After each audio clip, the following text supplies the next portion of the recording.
Hello, everyone, and welcome to the Seattle's Indie Stream. Today, we've got a ton of guests here to talk about the Games Accessibility Conference, as well as accessibility in gaming, some independent development talk. We've got a ton to cover. How is everyone doing today? Woo! Yeah, I'm here. Yeah. I'm here. Yeah. It's kind of how I'm feeling too. It was a little bit of a roller coaster to get here, but we're here. We've got a lot of awesome stuff to talk about, and a lot of cool people to talk to. Before we get going, please introduce yourselves. Who wants to start? I'll start, I guess. Hi, I'm Katie Good, and I'm creative director of Triangular Pixels, who is a studio based in North Cornwall in the UK. And we literally just released our game yesterday. So my today has been like unloading 10 years worth of dev off of my chest, you know? So yes, it's been a bit of a weird day today, shall we say. Well, congratulations. Thank you. I can go next. So hi, I'm Tara Velker. So I'm the co-director of the Game Accessibility Conference. And I just talk about accessibility all the time. That and horror games. That's pretty much my entire personality, actually. Yeah. Awesome. Oh, so it's Terra season then. Halloween's coming in. Yeah. Okay, not to make it about me, but if I would have realized when Ian and I jointly scheduled the Game Accessibility Conference for next Monday and Tuesday, if I would have realized that the launch date of Silent Hill F was yesterday, we would have not had the conference next week. I would have built in time, because now I'm delaying playing the game so that I can bring y'all accessibility. So I hope you appreciate the personal sacrifices that I am making. Yeah, and I was going to ask what everyone was playing, so we've cut ahead to some future questions. So it's awesome. I love you. Hi, I'm Jay Justice. I'm a narrative designer as well as a consultant and editor. I work in comics, games, and literature, and accessibility is really near and dear to my heart. I love every single game and company I've gotten to consult on with it, and I'm really excited to be here. So thanks for having me. Hi, I'm Matt Alcock, also known as the Wobbly Gamer. I am a junior accessibility specialist for a studio called Manycats, and I am accessibility advocate, content creator, and consultant as well, working in accessibility. Yeah, that's me. It sounds like I do quite a lot, actually. I mean, you do. Seems to be common. Yeah. And as for myself, my name is Derek Gruber. People may have seen me in the past on the Seattle Indie Stream, but I'm an accessibility design test engineer. I also do indie development and consulting on the side, and I just love making sure that games are playable for everyone. That's one of my passions. So I've been super lucky to be able to work in that space. And I gotta be honest, the stream's a little selfish today. So I am gonna be attending GAconf on Monday. It's my first time. I've watched in the past, but I've never actually been present. So you're all here just to help me be introduced into the event and, learn a little more about it. So, but for those of us that are completely new, please, what is GAconf? What is it? Yeah, well, I'll hop in as the ringleader, as it were.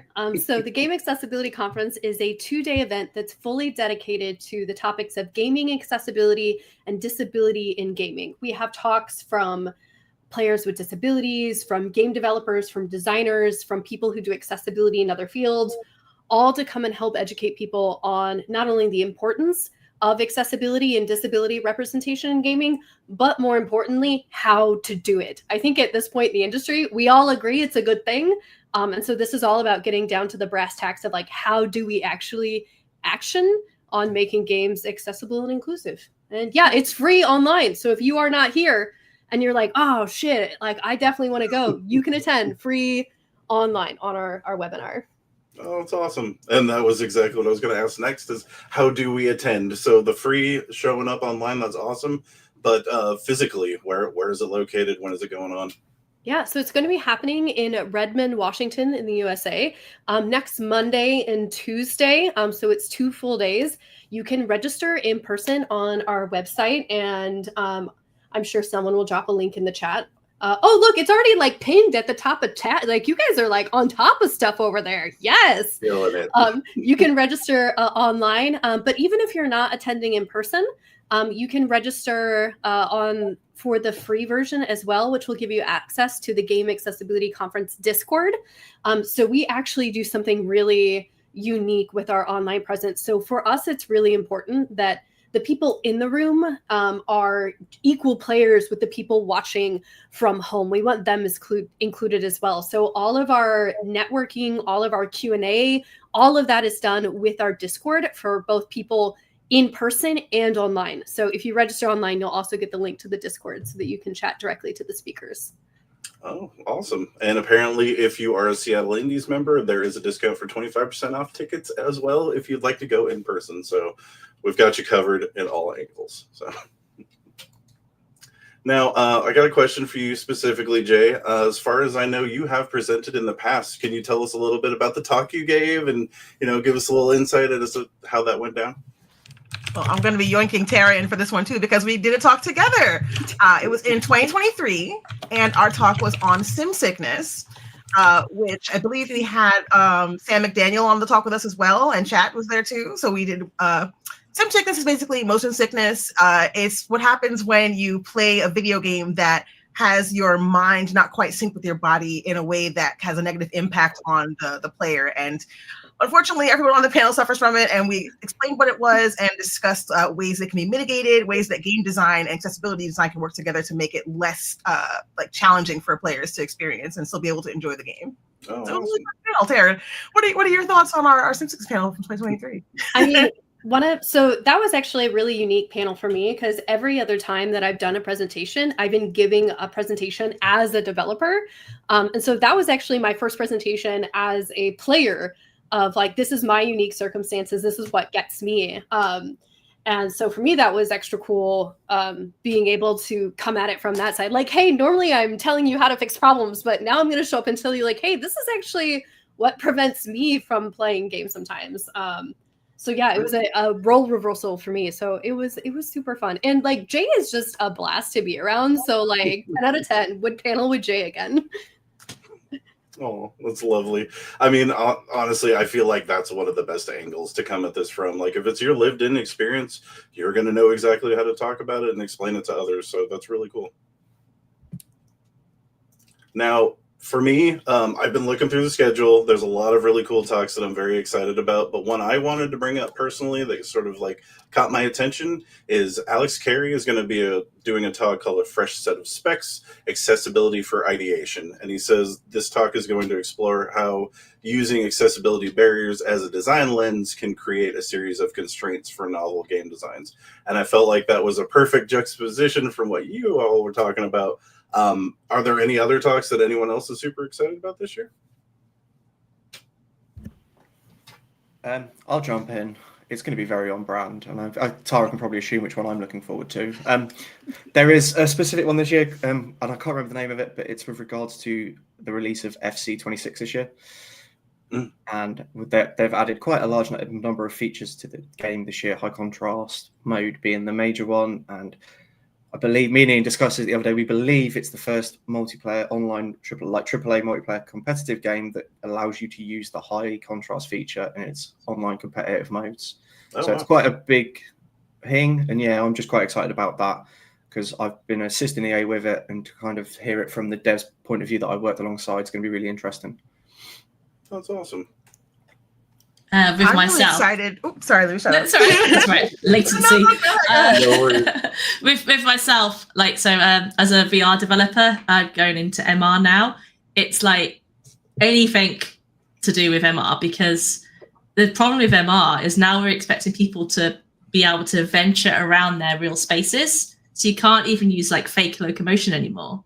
So like, how do you make an MR game accessible when you can't necessarily be able to venture across your own space? There's also the breadth of the different kinds of spaces that people might have and things and limitations and things. Like the one I like to point out to Metal all the time is, can I like stop people from going into an area in case that's where my baby is? You know, like that's the baby looking area. It's like there'll be a small person around there somewhere.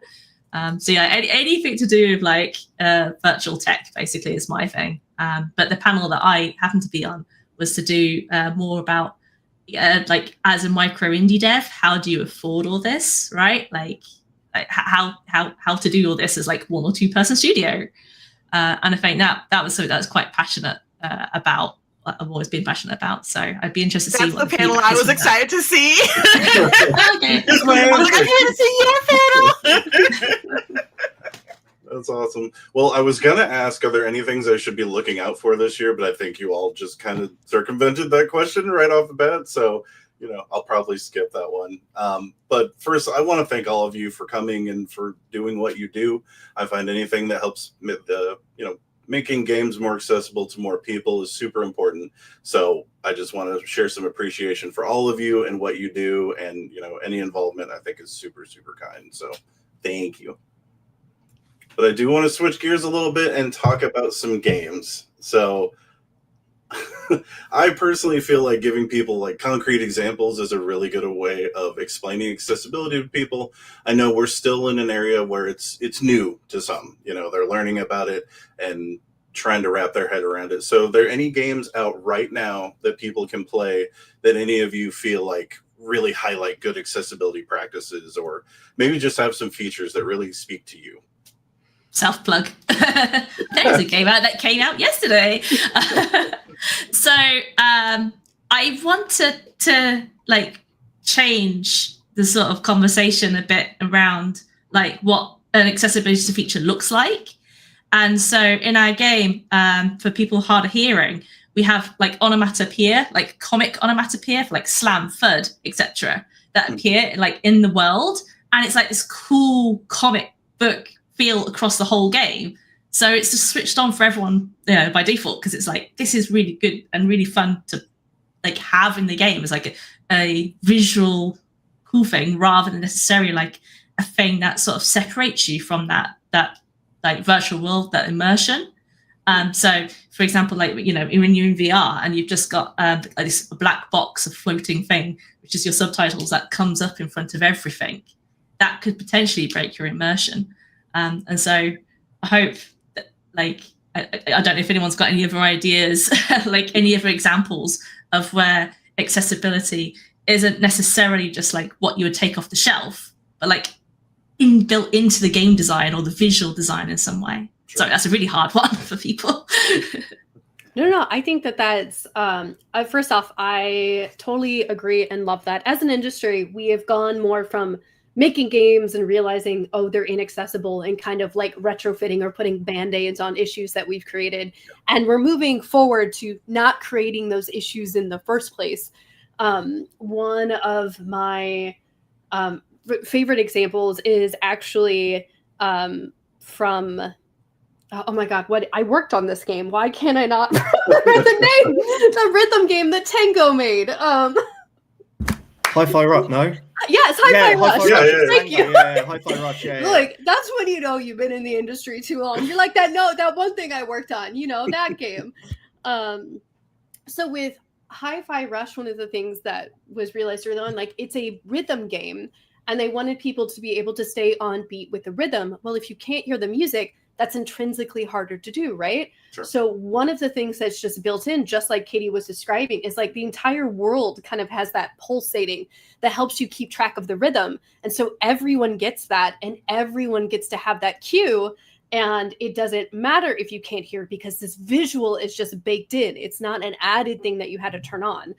So yeah, I just like want to plus one everything Katie just said. As we're getting more examples of things that are just part of the game naturally, rather than options you turn on. And so like that, those are my favorite examples right now. I'm going to show some age here. And if anyone remembers Mirror's Edge, the parkour game? Yes. So I love that game. Yeah. They had a white world. The buildings you traversed across were white or dark, and everything you could climb or needed to climb was fluorescent red. And I played that game a lot as a child, as a visually impaired child, and then didn't realize until I actually got into accessibility. I was like, hold on, that's just high contrast. and it worked seamlessly. And yeah, it's an example I use in talks as like accidental accessibility, where it's just baked in and it made the game playable for me, because without it I would have just spent half the time running up buildings that you weren't supposed to be running up or getting lost, and it just worked brilliantly. Yeah. And it's integrated into the game. It's not like it's not a feature you turn on. Yep. It's not something where like, oh, I played and it wasn't working, so I need to go look for a settings and a menu setting. So I love that. That's one of my bread and butters right there for sure. Yeah, I really love when accessibility is something that just is part of the story. It's part of the game. It feels natural to have it. People always complain about how, the bright yellow paint takes them out of the story if it's too obvious that it's there to guide the player. And my favorite example of this is in Horizon Zero Dawn. Like, there'd be areas that Aloy would go to, and I'm like, there's no way someone's painted this first. This is hilarious. But I need this as a player. So this is helping me with cognitive accessibility, because I cannot always remember like what to do or where to go. But then in the sequel, they made it something that was part of her focus, which is something that she uses in the game for everything. Like, it's just a really amazing piece of tech. So of course, Aloy is going to use her focus to figure out, okay, what's the best way to get to this destination? And it just felt so seamless when you as the player are using it as Aloy. I love that. Yeah. So I think that's a way of advancing within the same series and going, okay, we can make accessibility like so baked in that it just feels normal. Like, you actually feel more immersed when you use the features that are part of what Aloy does to be all cool in the woods and stuff. So I gotta like jump in on that one. It's killing me. I can't remember what game it was, but there was a AAA title that did the same thing, but the way they marked it wasn't in yellow paint. It was in like bird poo. It was like the whole ledges were like that's great covered.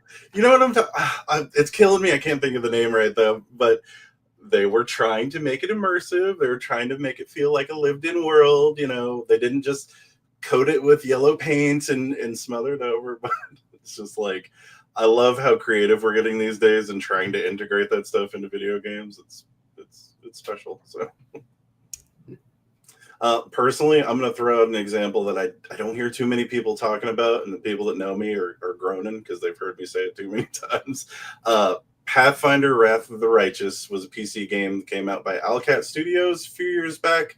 Phenomenal. If you like D&D and that sort of thing, it's an amazing game. But what they did that really impressed me is their color vision deficiency or colorblind filters have numerous sliders to it. So it's not just I enable or disable a colorblind mode, because frankly a lot of those don't even work most of the time. They don't really fix the problem that a lot of people are having, but it lets you turn on how much of the effect you want, and it shows you while you're doing it what you're affecting. So there's like a picture of character portraits, there's a color wheel, there's all these things that in a lot of games you change the setting, then you leave the menu, and you change the setting and you leave it. So if nothing else, just the fact that they put a color wheel, the fact that you can combine the 3 common types of color blindness into whatever your personal need is, I'm super, to this day, I don't think I've seen too many other studios do that. So that one always tickles me a little bit. I love talking about that one. But now I got to switch gears, and I feel bad because it's kind of mean. We got to talk about some games that don't do accessibility well. There's got to be a few titles. I know I've got one that I'm playing right now that I really love, but their accessibility kind of sucks, and that is Silksong. It's a phenomenal game. I really enjoy it. It's gorgeous. It's a ton of fun. There is little to no accessibility to it, and it kind of kills me because there's so many people I want to share it with, but really, I mean, depending on your abilities, it's not going to be playable for a lot of people. You can't fully keybind every ability. There's a lot of button holding instead of toggling. There's no option for that in the menu. So if you have struggles holding down buttons for a long time, you're just not going to be able to play this game. And there's a plethora of other issues, but are there any games to stick out to y'all that need some improvement in the accessibility space? I will say pretty much all Nintendo games, and that makes me sad as a ex-massive Nintendo nerd. Like, I have a young kid, obviously, as you might have noticed, and it really shocked me, actually, because he is, I say he's pretty smart, of course I am, but like he's able to complete Pikmin 3, Pikmin 4, like all the Kirby games he's ever got his hands on. And like, yeah, he's been completing games since the age of 3, but he can't read. right? And this is obviously 3-year-olds can't read. So it's not like a thing that affects, like, you know, it's a thing that affects everybody when they're young. And yet these are games, especially like the Kirby games, that are designed for young kids. And they don't have VO.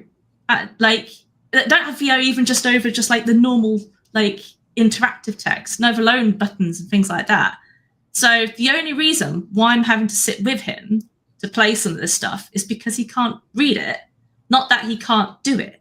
So once he knows what the button is and like the placement of it, he can go through the whole game by himself. And I was like, oh, you've completed it, right? But like up until that point, so he's not getting any of the story. He doesn't understand what's happening with the control. And also, it's like, of all the companies out there, Nintendo are certainly the ones that can afford a bit of VO. I'm sorry. Mm-hmm.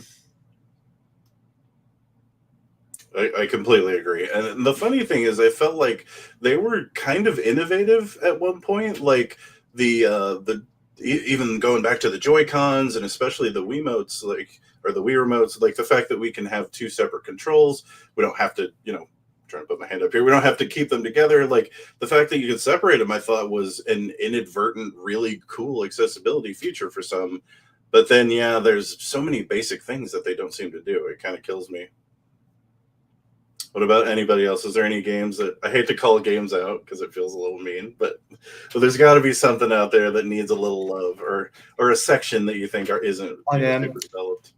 I'm a huge Borderlands fan, and obviously we've had the release of Borderlands 4, and there was 2 features for both, funnily enough, quite again on brand, is text. It's text size. They had added large font mode, and when you put the largest option on, it came out of a message, and it kind of just said, this isn't going to work properly, it's probably going to break the UI. And I was like, okay, that's obviously a sign that you've struggled, that's fine. And then I was like, okay, that's fine, I can deal with that. And then someone had labeled subtitles as extra large, and to claim that it's extra large is quite an interesting claim, because it was rather quite small, and it's frustrating because there's someone there that knows what they're talking about, because they've got the accessibility settings in place. Yeah. And they've kind of, and I hate to call it out because they've obviously tried, but they've kind of fallen at the first hurdle where they've implemented it and not tested it properly, or tested it with the right people, and it's still kind of, yeah.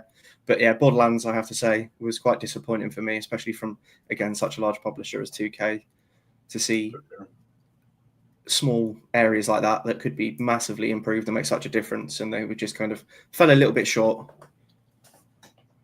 And I find that interesting because I've been studying WCAG, the Web Content Accessibility Guidelines, and for web we have very specific numbers. Your font must be this pixel size. So it's surprising to me that we don't have the same sort of rule set. I mean, we have things that are generally agreed upon for games, but as far as I'm aware, there's no, like, you need to be this big, you know, like, yeah. And I feel like that's something that we really should cover. So sorry, I don't mean to interrupt anyone else. No, you're fine. No, yeah.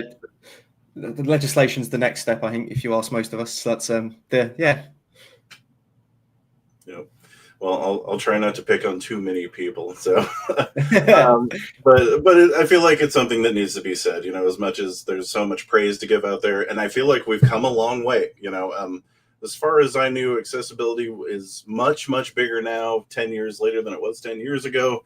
It's a much more commonly used term, and I'm super grateful for that. But I know we still have like a long ways to go. There's plenty of titles, you know, like the one I mentioned, where you would assume we'd be so much further along, but it kind of starts to feel like a little bit of a relic in that way. That being said, between now and 2026, I think we've already heard about a lot of big titles coming up. There's release dates for like the next Dawn of War 4, the next Metroid Prime, Big Walk. There's like a ton of games coming out.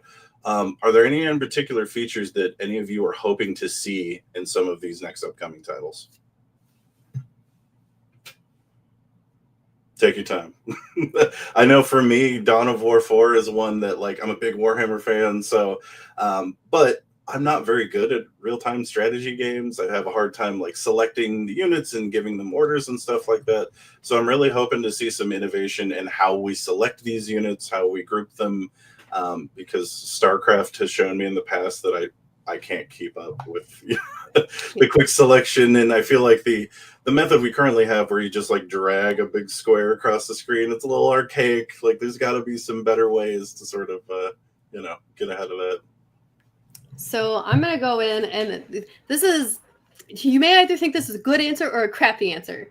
So rather than seeing a feature in a game, I think what I really want from these games is for them to share their features and accessibility before launch.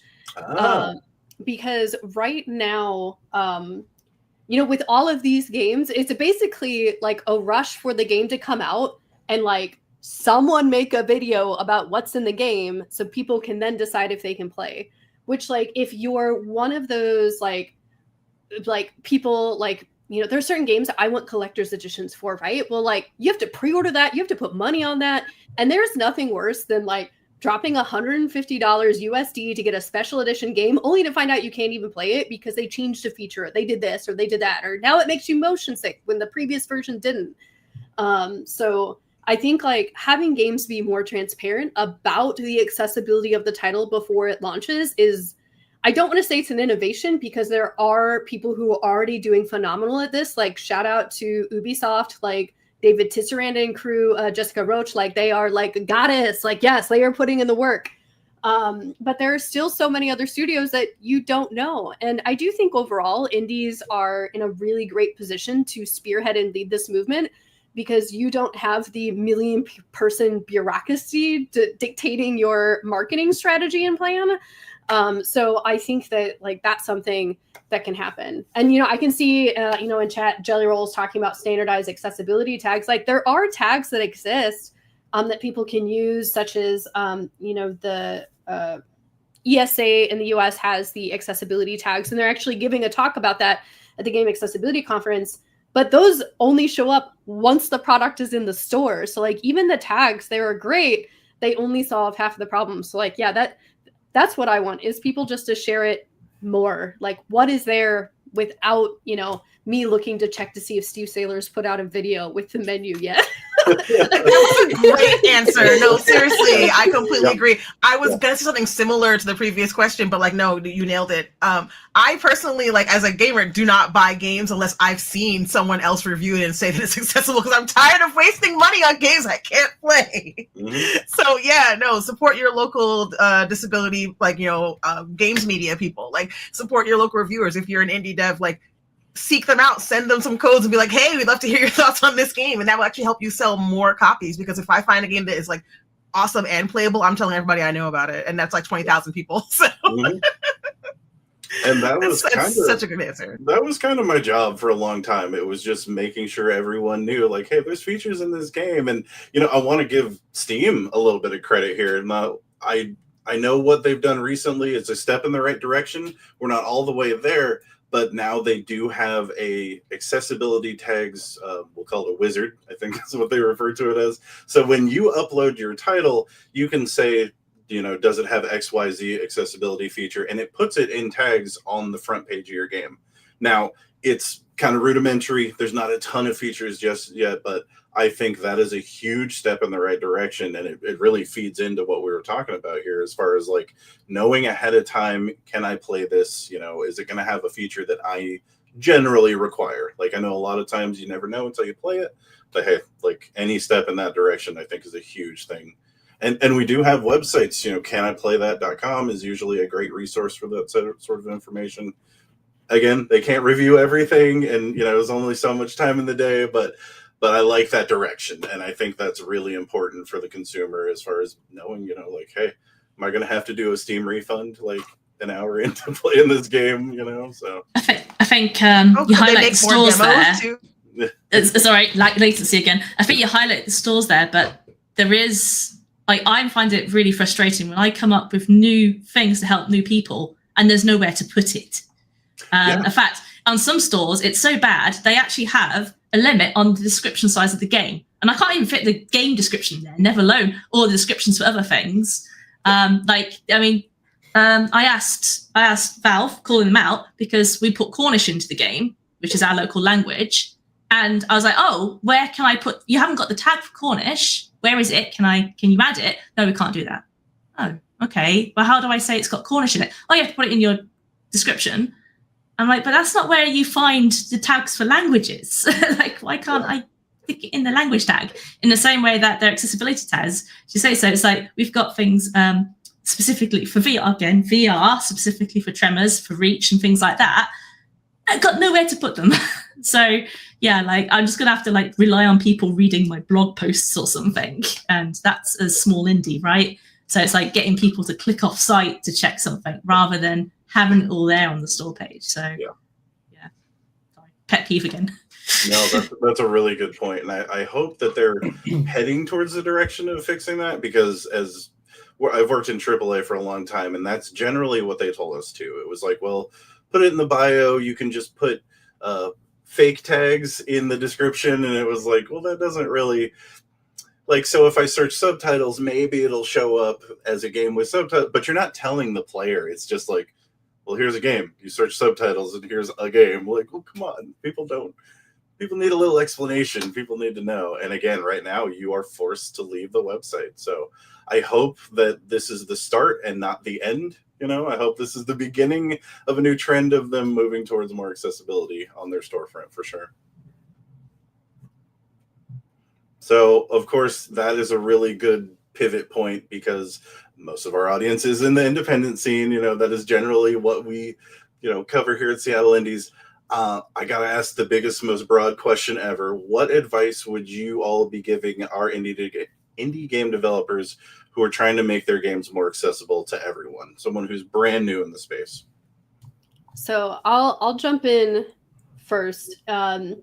So I have two. The first one is just chat with people with disabilities. Like they are around and they have lived experience. And I've seen so many people who are coming at tackling a problem with the best intention of their hearts, but it's not your area. You don't know, right? And you create a solution that doesn't address the problem, or you misunderstand the problem, or create the solution that doesn't actually need to be what's needed. So like, the best thing to do is literally just talk and engage with disabled gamers and hear their stories. But my second, just like way more like, here's something you can action on today. You probably have some debug command in your game somewhere that you're using for testing, for whatever, with a little bit of polish. That's probably a great accessibility feature that you already have. So like literally just go through and look at what debug shit you've put in your game, because you might be able to repurpose that as a player facing feature for cheap, right? You've already done the work. Like just put a little UI on it. So like, that's it. Talk to disabled gamers, check out what debug stuff you have. Like there's probably something in there you can use. Literally like some of the stuff that came out of Forza Motorsport when we relaunched and had accessibility features in there. Like one of them was just originally a debug command we made for marketing that we just polished and shipped as a real feature. So like you probably have something great in there already and you just haven't looked at it with the right lens. So like do that. Those are my two pieces. That's a great idea. I really like that. I'll jump in. Yeah. Give it a go. I know that sounds really simple, but if one more person can play your game, you're doing something really well. As an indie studio, you're not going to be able to put everything into your game. Like you're not. It's not possible. But if more people can play your game, you're doing something right, and you're making a difference, and you're kind of putting yourself in the right example and building for the next time. The next game you make, you can add more and build on that. Every step means a difference to someone. So don't put yourself under pressure as an indie studio to be like, I'm going to put everything into this game and every accessibility setting under the sun, because it's not going to happen. It's not possible. So alongside that, kind of like Tara says, talk to disabled people and find out what their biggest barriers are when playing your game, and kind of prioritize that as a target to help. Use their barrier as a way of you going, right, how can I navigate this barrier? And then it's going to have the biggest impact. Prioritize your impacts and prioritize the biggest difference you can make by going to people and talking to us. Because like I said in the chat, we definitely don't bite. I can't read his name, but apparently Demon might bite, but I won't. So yeah, no, seriously, like Tara took my big one, which is just talk to us as well. Like that is it's so obvious, but people are kind of like scared to talk to us sometimes, I think, and don't be. We're not like that. And especially consultants, people see the word consultant instantaneously go, oh my God, it's going to cost me stupid amounts of money. And actually it's not. We will work with you to make sure like our time's worth your time, our time is worth your money or whatever, and make sure we do it properly and make sure we have the biggest impact in the time we work with you. So yeah, don't hesitate in approaching consultants and talking to them, because we don't all bite. But yeah, no. Not all of us. Not all of us, apparently, yeah. Yeah. And I think that's really important right there, like just reaching out. And that was one of my upcoming questions, actually. The phrase is not about us without us. You know, that's a very common one you hear in the accessibility space. So how would you recommend people reach out to the community? You know, I've heard before to, you know, you just post on Twitter and put a hashtag on there, which is good. But are there any other ways that any of you would all recommend that, you know, indie devs reach out? I'm going to plug the GAconf Discord. Just put it in there, because there is hundreds of us in there that will help answer questions. You've got a combination of the best and brightest people in accessibility in there, and the most helpful, amazing people you'll come across. So I would genuinely just go, yeah, let's put it in there and ask, and then you'll get answers. I just definitely would plug the GAconf Discord, 100% as a starting point. Sure. Oh, look, a link in the chat. How helpful. How apropos. But the thing before that, because one of our big things was like how do you afford all this, right? Like, and as India, as you say, like don't try and do it all. So I'm glad someone's covered that. Taking it from like a bigger business perspective, when you're hiring people, I feel like you will naturally start to attract a greater diversity of developers if you make your job description and your the placement within the job like much more accessible in itself. So, you know, like complete remote working, complete flexi time, 4 days a week, etc., etc. And like the diversity of the team that we've brought on, because people could sort of see that in their job descriptions, like, oh, I can actually fit in with that with around my trips to the hospital that I have to take all the time, and like with my other thing, like all about my kids or whatever. And like the talent that we've had has been exceptional, and that team we've been able to use to test our actual accessibility features with, because many of them have had to need them in some way or form actually during development, never alone like, you know, actually when the game's released. I would also say obviously one day experience of this, but so far like having being honest about going into early access on something, even if you feel like your game is done, actually I feel like as so far means that like the community as a whole have been willing to feed so much back into us, and I feel like it's like, yeah, I feel like people should be potentially capitalizing on early access more, and it's like, don't just do it for like super prototype stage. It's like, actually we feel like the game is done, but tell us, is it for you, you know? And then actually make sure that obviously people are saying, no, actually I need this feature or that feature. It's like, here it is on the roadmap. There it is. You said it straight away. It's here. Let's deal with it for you. So that's my two. Yeah, no, that's perfect. And I think that's a really good thing to point out. But in that same line of thinking, are there any general resources that any of you would recommend? You know, if I'm an indie developer and I'm brand new to accessibility, I know nothing about it, where do I start? How do I start learning about this whole world? Yeah, there's so many different options out there that it can, which is a great problem to have, because when I first got started back at the dawn of time, before Wobbly was probably even born, look, you're the one who made a joke about being old and then referenced a game that was not old. So you did this. Oh yeah, all right. Xbox 360. Oh my god! It's like I said, we can't all be as old as Ian. Yeah. I love. Yeah, we're just Ian's not even in the stream. He's in the chat. We're just gonna make fun of him. Yeah. No, he knows. He knows that. I mean, spiritually, Ian is a 95-year-old grandma who just wants to be left alone. but that's why we love Ian. I respect it. And we're here making fun of Ian, and he's being proactive and been like actually putting useful answers in chat. Yeah. I know, So right? if you are like Ian is posting in chat, if you are brand new, there's so much it can be overwhelming. Just hinting back at some of the stuff Wobbly was saying, like there is so much, you can't do everything at once. You have to know where to start.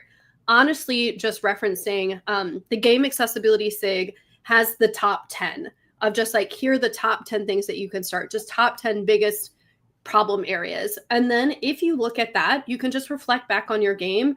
And once you know the area that you want to focus on, because again, just like Wobbly said, you can't do everything at once. You need to set up a very like specific, this is what I want to work on first. With the top 10, you'll know where to start. And then even on from the IGDA, there are tons of additional resources and information. There's GameAccessibilityGuidelines.com, which I know we are hoping to be able to refresh soon.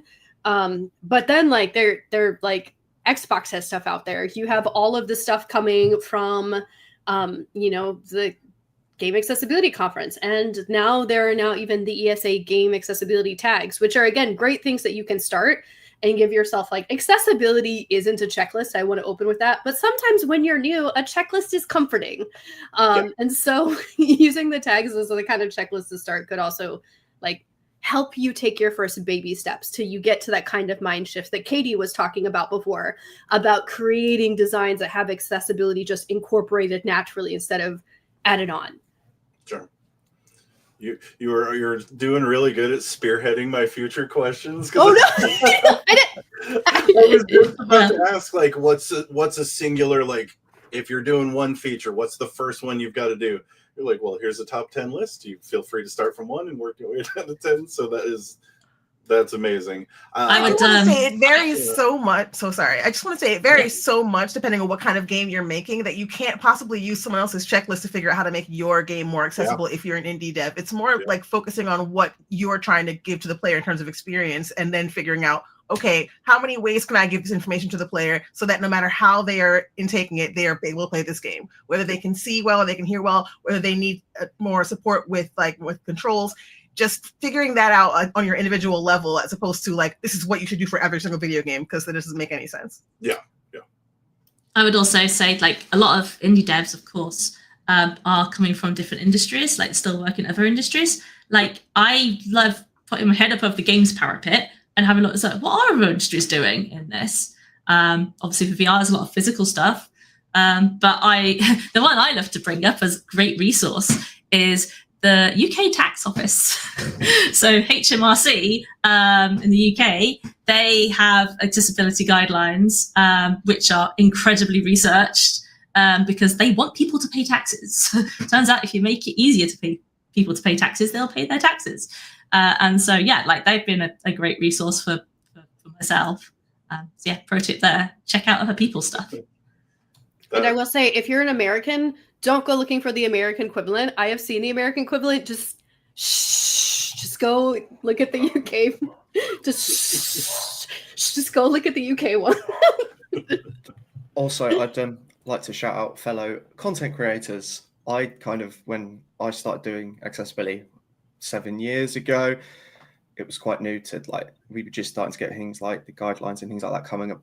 But I learned a lot more from actually fellow disabled gamers than I did from anything else watching their content.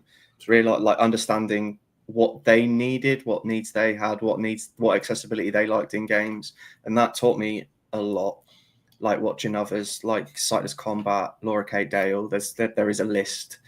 And people like that, Stacey Jenkins as well, Tara, funnily enough, when she used to stream and things like that. It was, I used to spend a lot of time watching disabled content creators on Twitch and accessibility advocates on Twitch. So that's always a piece of advice that I use as well, is look at content creators, because they're people out there doing really good things with their content. But not the Wobbly Gamer. He's really bad. No, lies. All lies. But that's a huge point. I mean, one of the first people that got me into learning about accessibility was Brandon Cole with his work on Forza. I think that was Microsoft did a great job at showing like how he had affected the game, and it's amazing. I don't think most people would assume you could drive a car blind, but you can apparently. So it's really cool. No, and that I actually just to derail the stream for a second. Like, I want to tell kind of the full story of how Brandon got involved with Forza, because I don't think that everyone understands like the through line that this was all years in the making. So at the very first game accessibility conference, the very, very first one, Brandon came and gave a talk where he was talking about accessibility. And when he was talking, he had called out like, oh, I want to be able to play the next Uncharted, or not Uncharted, Last of Us, because he knew the Naughty Dog devs were in attendance. And so they ended up going up to him afterwards and working. That's how he got involved in that game. And so from there, like, obviously they all got invited back to do like another round of talks and speaking. And so they were at the conference again later, and Brandon was of course back because he was speaking again at the conference. But at that one, John Knowles, who was a design director at Turn 10, had been talking about all of the accessibility improvements they'd been making over time in the Forza franchise. And so when Brandon was having, I think he was on a panel that year, like was like, I would love to be able to play a Forza. He pulled the same card. But John was there, and, you know, we started chatting with not only Brandon, but several other blind, low vision, disabled gamers to consult on this title. But like what I want to highlight there, it was like just literally saying, it was manifesting in the truest of terms. Like, if you are a gamer and you can't do something because of a barrier and your disability, like, just say out loud, I want this. I want to be able to do this. Because so frequently, you know, if you would have asked someone on the Forza team, like, do blind people even want to play this? Like, are they even into racing? Like, we wouldn't have known. We didn't know anybody wanted to, but because he got up there and was like, I want to do this, we're like, okay, like, people want this. Let's start, you know, trying it. And again, like, being able to, like, working with it with Brandon was like a really unique experience because it was incremental. To me, honestly, one of the most special times was when Steve Saylor got to play it for the first time. Because Brandon, he got to see like incrementally getting closer and closer to playing as we, you know, iterated on feedback. By the time we had brought Steve in, it was late enough that it was like pretty functional.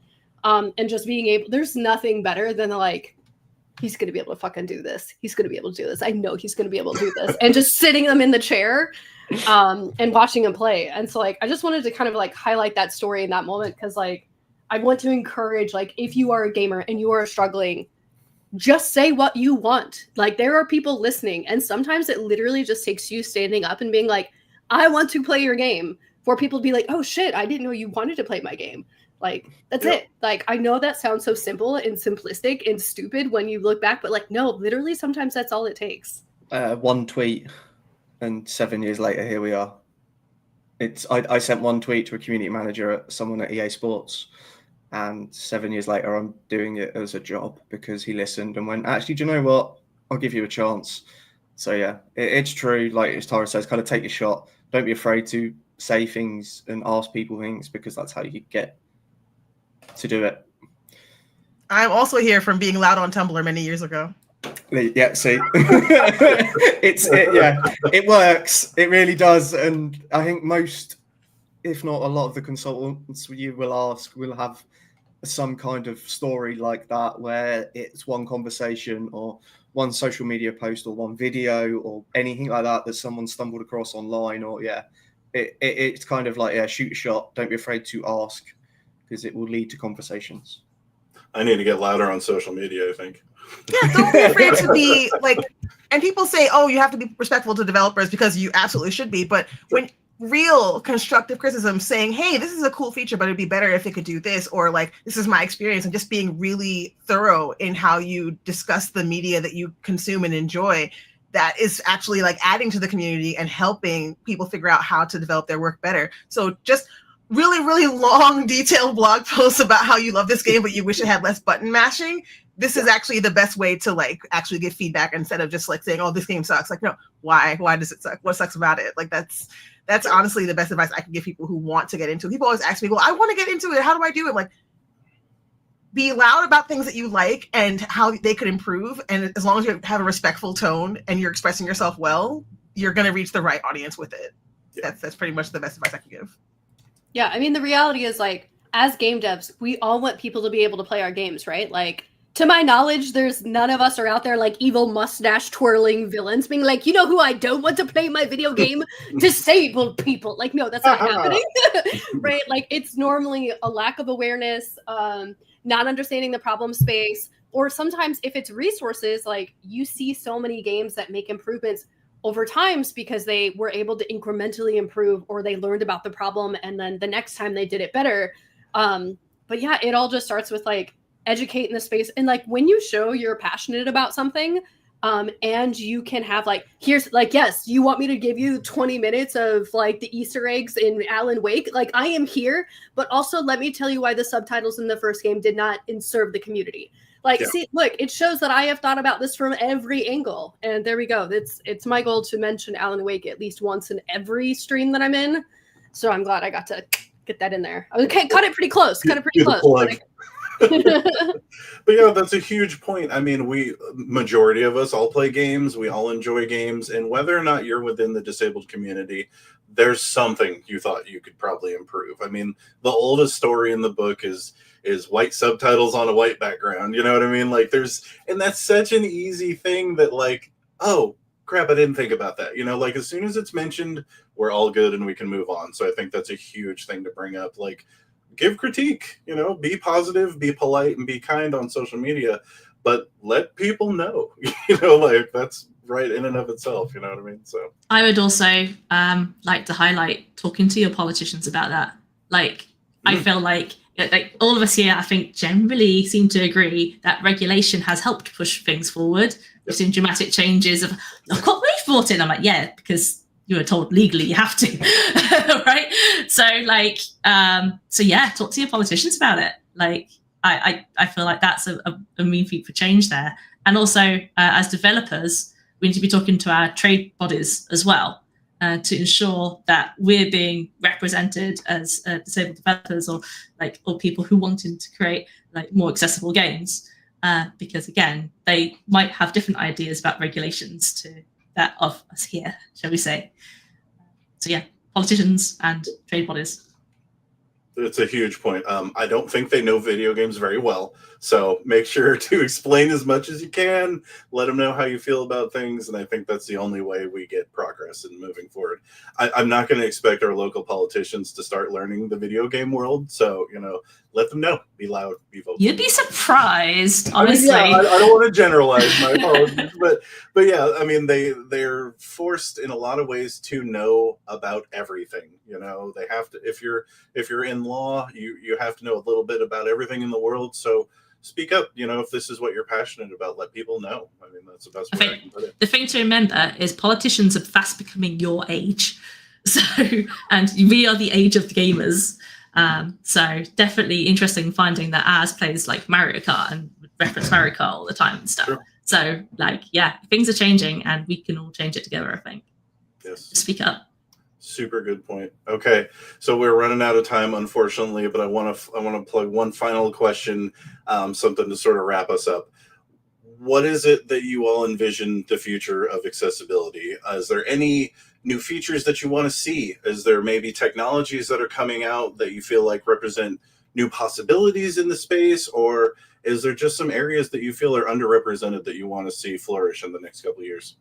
I really want to be seeing like the game engines putting so much more in to just make it easy for everybody, because I feel like we do have to put in so much of our own manual work, and as a micro indie, that's so hard to do. Like if it's just, even if the gamers know, yeah, this is effectively a tip box in Unity, why aren't you doing it? Then I think it makes everyone more accountable. So yeah, more from the engines, please. I'll jump in. I would like to see more junior roles in accessibility for disabled people as well. I nearly fainted this year at GAconf when Ian turned around and was like, you realize there's only been 2 junior accessibility roles and I'm one of them. And I was like, what? And so how do you expect in 5-10 years time, or 20 years' time, when people like David Tisser and Tara are leaving their studios, how are we going to have people in place to fill them roles if we haven't got jobs for them to come into the industry? Like, I've been like amazed how different it is to what you expect within my 6 months. And like, the studio I work for, Manycat's been amazing. And like I've said, I'm only the second ever person to have a junior role in accessibility, which blows my mind, because how do we expect studios to have people in accessibility roles that actually know what the industry is and how the industry operates in 5 or 10 years time without giving people opportunity to have junior roles? Yeah, good call. I would say for me, I'm in a very similar vein as Katie. Like, we have tech issues. These are sometimes needlessly hard. If you're making a game that's on one platform and one platform alone, there's some stuff that you can do in terms of accessibility really easily. But the reality is, like, very few games only are going to ship on one platform, right? It makes sense to, even Xbox today, they're putting their games everywhere. Making accessibility work on multiple platforms is hard because it's all completely, disparate from each other, and how you set it up on one platform versus how you set it up on another platform versus how it works on mobile, like, none of them work. And the other reality is, like, we are starting to get into a new Wild West with cloud gaming. When you're thinking about where you can surface cloud games, from handhelds to smart TVs, and I don't even know how some of this accessibility stuff works on there. And like, if I don't know, I don't expect my dev team to know, right? Like, because I'm supposed to have the answers. So we really need to, like, I guess mine is like, I want to take Katie's answer, but make it bigger, because I think the problem is larger than she described. There are so many things that we all want to see that, like, I struggle to, like, focus on just one thing. But if I could focus on one thing, I was thinking about what Katie said earlier, and I would really love for voiceover to just be so standard, to be so, like, for every game to just have it and not even be a consideration that it's just, oh, I need to have the menu audio instead of visual. We can just do that. I wish that was just something that was more accessible for every single, like, game to have. And I know that's going to be a long, long path, because I remember when it was a rarity to have subtitles in the game, and now it's pretty close to standard, but the size is not to standard either. So yeah, my advice earlier, we did not all get to answer every question, and that's fine. We had to fit our hour-long time. Would have been for indie devs, have someone else look at your text. Don't assume that because you can read it, everybody else can read it, because no, we can't. It's too small. What are these subtitles for ants exactly? Just make it bigger. Just make it bigger, please. Just make it bigger. Just make it bigger. Can you see it from down the hall? No, bigger. Well, I genuinely, like, seriously, I really appreciate all of your time. I feel like we could talk for a couple more hours, but unfortunately we are running low. But I really want to express my appreciation. It is an honor to have you all on here, and I hope that everyone watching has learned a little bit about accessibility. But before we close, I want to open up the floor to all of you. Where can we find your work? Plug, any social media. Let us know where our viewers can find you. Unseendiplomacy2.com is the game that was out yesterday. And I think on most platforms, mrsgame.dev, or combinations of. For that is my blog URL, just mrsgame.dev. For me, I'm not nearly as active on social media anymore. You can probably guess why. But you can still find me on anything related to the Game Accessibility Conference. I'm still super active in the conference Discord.